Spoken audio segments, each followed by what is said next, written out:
So, with your permission, I'd like to start in the beginning.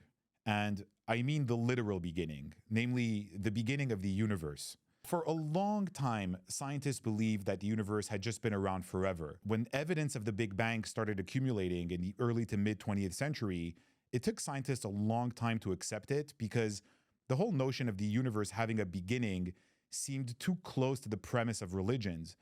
Today, I believe most scientists accept the evidence of a Big Bang and an expanding universe. So the universe essentially going from a state of non existence to a state of existence. There's a quote that you've referred to many times. I believe you got it from the great Terence McKenna. And the quote is this: modern science is based on the principle, give us one free miracle and we'll explain the rest. And the one free miracle is the appearance of all the mass and energy in the universe and all the laws that govern it in a single instant from nothing. My first question to you is, why is this nothing or random origin principle seen as the most rational one by scientists? And if the universe doesn't come from nothing, what's your best current hypothesis of where it does come from? I think the main reason that most scientists want to, well, not most, but some scientists want it to come from nothing is because they don't want to have God involved. One of their primary motives, they think they'll get rid of God. But of course, traditional Christian theology, as in St. Thomas Aquinas and others, also has God creating the universe ex nihilo, out of nothing. So it's not that actually far away from Christian theology. The difference is, in Christian theology, according to Aquinas, if God creates the universe out of nothing, then everything in the universe has come forth from God and is therefore has a divine origin. If it comes from nothing without God, if you look at, there's a chap called Krauss, is what's he's called, Leonard or Leopold or something Krauss, who's one of Richard Dawkins' atheist friends, who wrote a book called A Universe from Nothing, which he considered to be a refutation of God. And so when you actually read the book, which I have done, what was nothing from which the universe came? Well, the answer is the laws of nature. He takes those for granted and presupposes them. And then all the energy in the universe, he says, arose from a random quantum fluctuation in the quantum vacuum field. Well, according to modern quantum physics, the quantum vacuum field is not empty, it's full of energy. So he actually starts with laws and energy. He doesn't start with nothing, but he gives no explanation whatever for the laws and energy. Whereas in a traditional theistic account of creation, then you'd have God as the source of the laws and of the matter and the energy. Well, Krauss would just say, you don't need God, you can just have nothing instead.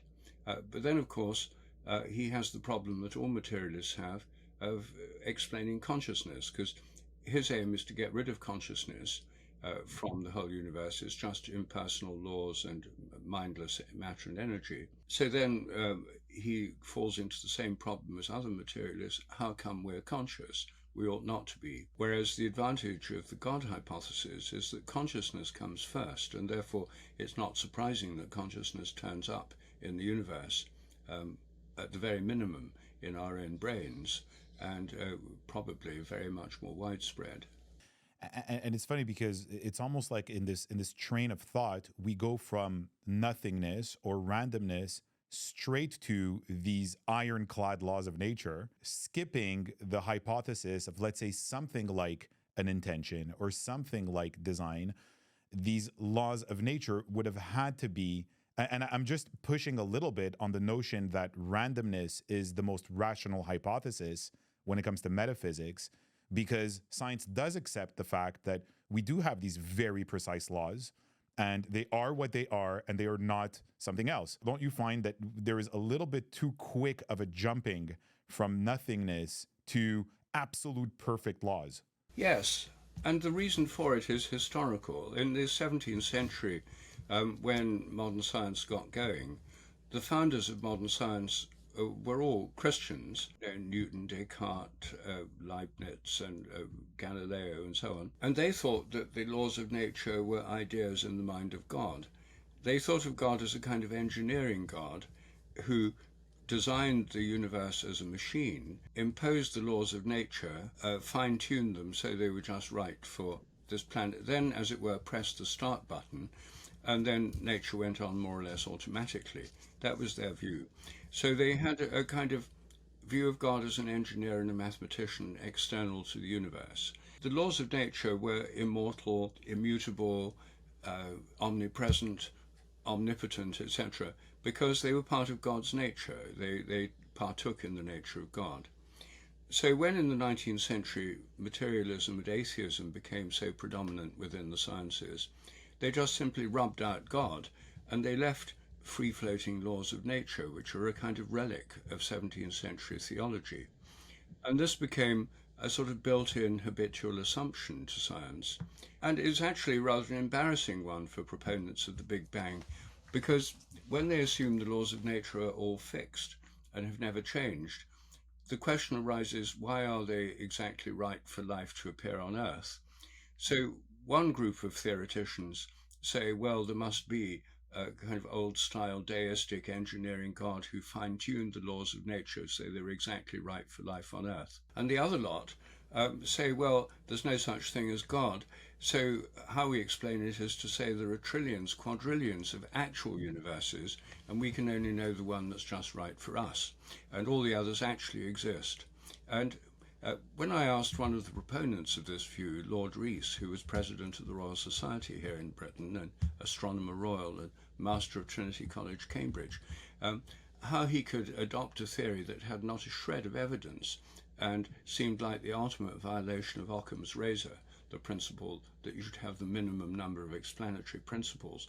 I said this sounds like the ultimate violation, having an almost infinite number of actual universes. He admitted there was a problem with Occam's razor. He said, yes, I agree there's a problem with Occam's razor. We're working on it. And I said, well, why would you want to have such an extravagant view? And he said, because this way we can get rid of God. But the thing is, they don't get rid of God because, as theologians point out, an infinite God could be the God of an infinite number of universes. So instead, they've simply proliferated universes.